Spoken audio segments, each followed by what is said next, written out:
And when you have other consideration than transparency, the results are out there for you to see.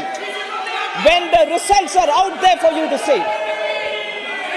So, what happened after 2008, when there was a global financial crisis, and what happened post the COVID, shows clearly that if the intent of the government is sincere, if niyat और नियम दोनों सही है तो अच्छा result मिलेगा.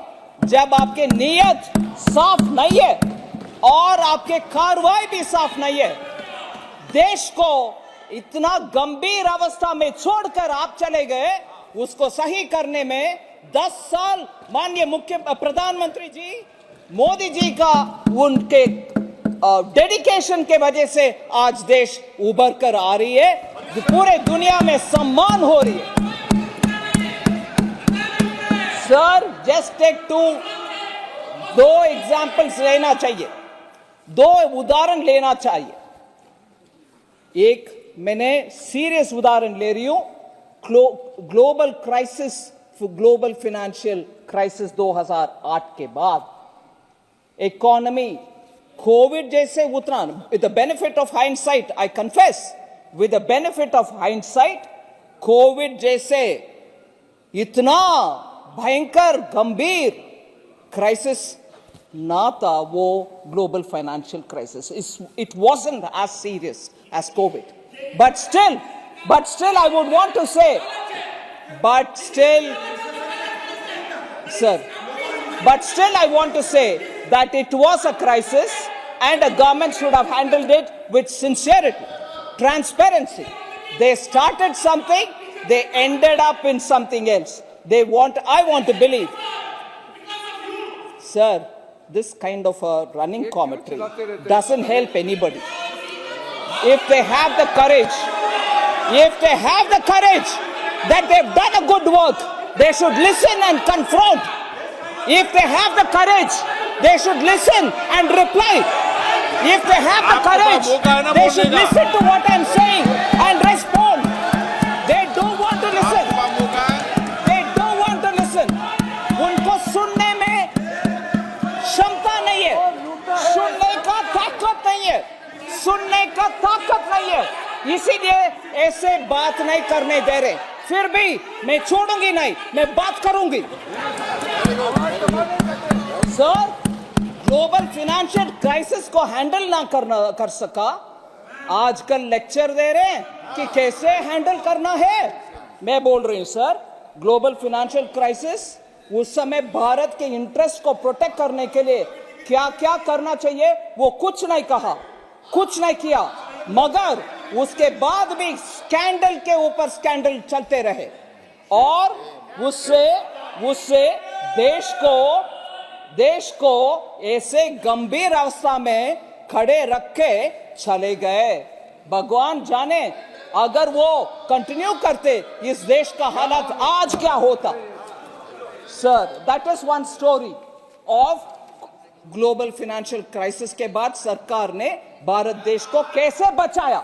नहीं बचाया, मगर कोविड के बाद माननीय मोदी जी ने इस देश का कैसे संभाला, वैक्सीन सबको मुफ्त में दिला दिया और देश को प्रोटेक्ट किया, वो कैसे हुआ. और सर, ये सीरियस डॉक्यूमेंट है सर. मैं दोबारा बोल रही हूं, मैं इसको री-एम्फसाइज कर रही हूं. ये सीरियस डॉक्यूमेंट है, इसमें सीरियस विषय है, इसको गंभीरता से ले. मुझे मेरा आवाज बंद करने के लिए कोशिश करेंगे वो तो नकारा फेल हो जाएंगे ही, मगर इस सच्चाई को सामना करना उस पार्टी के लिए जरूरत है. Global financial crisis versus Covid मैंने बोल दिया, डिटेल में भी बोलूंगी शाम को, मगर एक दूसरा एग्जाम्पल लीजिए. इस देश में 12 दिन का दिल्ली में ही होने वाले कॉमनवेल्थ गेम्स का हालात क्या हुआ जी, पूरे दुनिया जानते, पूरे दुनिया जानता, पूरा दुनिया देखा, टॉयलेट नहीं बन पाए, फ्लैट्स नहीं बन पाए, गेम्स विलेज नहीं बन पाए, करोड़ों रुपया का घोटाला हुआ, और उसके बाद उसका विपरीत देखिए, कॉमनवेल्थ गेम्स का इतना फ्लॉप शो हुआ, भारत का बदनाम हुआ पूरे दुनिया में। दिल्ली में ही 12 दिन का कार्यक्रम, उसमें कॉमनवेल्थ गेम्स के द्वारा पूरे देश में बदनाम हुआ, पूरे विदेश में बदनाम हुआ हमारा। मगर आज देखिए G20 7 प्लेसेस में पूरे भारत देश में, किसी एक स्टेट को छोड़ा नहीं। आप भी करो भैया, आप भी होस्ट करो, आपके चीफ मिनिस्टर भी उसमें बैठ जाओ, और आपके लोकल प्रोडक्ट्स का भी उन विदेशी मेहमानों को दिखाओ, आपके टूरिज्म बढ़ाओ। ये सब करके पूरे देश को साथ लेकर के G20 को इतना शानदार तरीके से चलाया मोदी जी ने। देश का सम्मान विदेश में बढ़ा है, ना कि बर्बाद हुआ। ये कंपैरिजन लीजिए ना, ये दोनों का, ये व्हाइट पेपर उसके ऊपर भी बात कर रही है।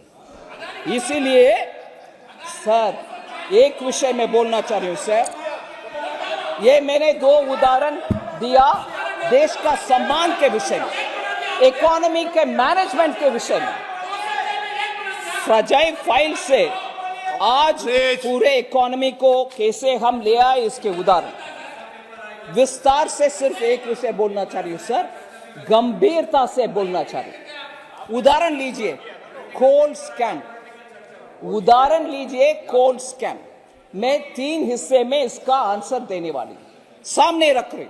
कोल स्कैम का पूरे डायग्नोसिस आप समझना चाहिए, उसका करेक्टिव मेजर्स कितना होना चाहिए उसके ऊपर बात करें, और उसका नतीजा क्या हुआ वो भी मैं बोलना चाह रही हूं। सर, यूपीए गवर्नमेंट ने कोल स्कैम के द्वारा भारत देश का भयंकर नुकसान किया, भयंकर नुकसान। आमतौर का नुकसान नहीं है, हल्का फुल्का नहीं। इसको सुप्रीम कोर्ट ने उनके स्टेटमेंट में ये कहा